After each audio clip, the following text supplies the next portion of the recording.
Gonna take my bike out, take my bike. Gonna ride it slowly, gonna ride just how I like. Gonna take my bike out, take my bike. Gonna ride it slowly, gonna ride just how I like.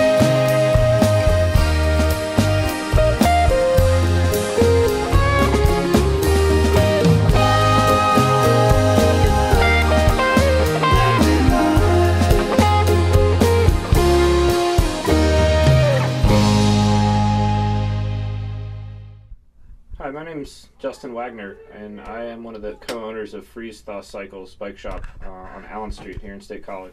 My name is Jordyn Drayton. I'm a co-owner here at Freeze Thaw Cycles. I founded the shop in 2004 with Justin Wagner, with some help from our friend Corey Lev, who lives in Pittsburgh these days. Recently, in the last few years, Chuck Kurtz came on as a partner with us during our transition to our current location. We're a bike shop that specializes in many different styles of bicycles, mostly new nowadays. In our earlier days, we did the flip side, we did a lot of used bikes. And another big thing we do is bicycle service, so any kind of small to big services for bikes, tune-ups and modifications, repair work. Being in a college town, a lot of people commute by bike, so we're constantly having bikes come in that have just been out in the weather. And then we also have a large network of mountain bike trails around, and people come to ride those from all over the place, come to us when they need parts and service. We've kind of evolved into being as a really well-rounded shop. In our earliest days, we were very, very small, service and used bikes only, catering to kind of a different crowd. Over the last 8 years, we've really progressed. Justin and I had a clever name for a bike product long before we had a product or a shop. Something we came up with when we were taking some undergrad geoscience classes. But I think we probably both knew we were going to get up to something at some points. A big thing we had kind of gotten into was building used bikes up for ourselves and for friends to ride as commuter bikes. And through college, it ended up kind of taking over all of our time. We were spending very little time with school and a lot of time in our home shop, which was a small apartment downtown we shared with a few friends. Word of mouth spread that we made some really nice basic commuter bikes, really affordable out of used parts, and people just started showing up at our apartment on the west end of town here looking for bikes. You know, I think we kind of knew it was our senior year and we were going to have to do something pretty soon with our lives, and what we were doing out of what should have been the dining room in our apartments was seemingly more legitimate than most of the shops I had found, and we just knew what we were doing. We saw kind of an option of actually opening the shop downtown. Justin and I had the keys to our first space, which is the basement under where Dunkin' Donuts currently is, next to the comic book store, on Justin's birthday, mid-February. And so we opened up our doors. Actually, both of us were still in class, trying our best to graduate, you know, and it was tough. It was definitely a lot of juggling, a lot of hours.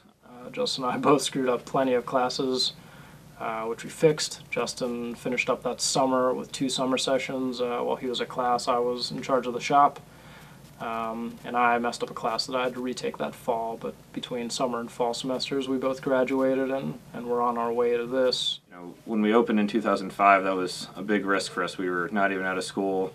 We had no real money to speak of. We started on a shoestring budget. You know, we didn't really have any money. We had we knew that Corey was going to start us up with a little bit of cash to get us through those first few months, but we leased a space and we completely gutted it and made it into a working space on our own. And when we opened, we really had no clue if this was going to go over well on a big scale. And it actually did. We were busy from day one. We had a lot of people coming in, students, people that work on campus, just people that live in town that were interested, and we started getting donations and people bringing us interesting trades. At that time, our inventory was almost all used frames and then a mix of new and used parts. So we only acquired all that stuff from people cleaning out their garages, basements, barns, just giving us collections of old stuff and to work with. In less than a year's time, we had to lease our second space, which was in Calder Way in the old split-level buildings from the 70s. and we were really excited about that space. There was a whole lot more space, and we were keeping the original space. So for a brief time, we actually had 2 operating locations. We tried to do a lot of our cheapest bikes and some basic repair out of the other shop, and after a while it became kind of cumbersome, and the original spot just became storage and workspace. Eventually we eliminated that space. The lease ran out there, which was kind of cool. We actually made it through a commercial lease here to its term with no issues. But then we just had the colorway space, and that lease was coming to an end, and you know, I feel like Justin and I spent all those years walking around town, not necessarily wanting to move, but eyeing up what we thought were the cool places in State College that we could have a bike shop. And I went to McClanahan's one day to get lunch, walked out, looked across the street, and saw the for lease sign hanging in the front of what was then the end result, which is now our new store on Allen Street, and started making phone calls. And you know, within a few days we met the owner of the building, really hit it off with them, and knew it was going to be a good thing, and here we are. We've been here for over 3 years now, and it's been awesome for us. The space is great. Since we can't do as many used bikes, do a lot of service, we've also been able to hand pick about a dozen or more new bike companies that fit different niches of cycling. Some of them very, very basic stripped down bikes, similar to those that we used to build. So we have some that are as basic as possible, and then we carry some very exotic mountain and road bike brands that you can't get in many shops in the country, let alone central Pennsylvania. So you'll see a real mix. You know, we have mechanics in here that are trained to work on anything from the most basic, simple, stripped down bikes to the bikes that literally cost more than, you know, a semester's worth of tuition. I'm the service manager of the shop, which means I kind of manage anything service related, whether it's checking service in, so evaluating the bikes when someone brings a bike in and they you know, say this bike's been ridden, it hasn't been tuned up for 10 years, what can you do with it? It's my job to look it over and get them an accurate estimate of what we might want to do, if it's going to need any parts replaced. We also work at an hourly rate for service, which is a little bit more work on our end, on the front end, to estimate it, but we find that it's a more fair way to do the service. We don't have a package tune-up rate. We just quote an hourly rate of $40 per hour. So our tune-ups are a big thing for us. We have custom clothing, including socks and they call it kit, you know, jerseys and shorts. Lots of different things with our logo and kind of color scheme on them, and that's one of my main things. I keep pretty busy doing the graphics work. Kind of neat I get to use my art degree from Penn State for that. But you know, in a given day I'm kind of juggling, talking to people, selling bikes, explaining what we do, answering questions, writing service, managing service, talking to the mechanics about what they need to do their jobs better, keeping track of everything. It's a lot, but I really enjoy it. It's a lot of fun. Bicycle, bicycle, bicycle. I want to ride my bicycle, bicycle, bicycle. I want to ride my bicycle. I want to ride my bike. I want to ride my bicycle. I want to ride it where I like. As far as where we see the shop going, we've experienced a crazy amount of growth. We'll call it organic growth that we just allowed to happen as we worked really hard. We never sat down 8 years ago and planned on having that $16,000 bike in the shop or having, you know, 5 mechanics on staff. It was never really the big goal. We're kind of conservative in our decisions, but we react really well when we need to. But you could say we're just kind of going with the flow.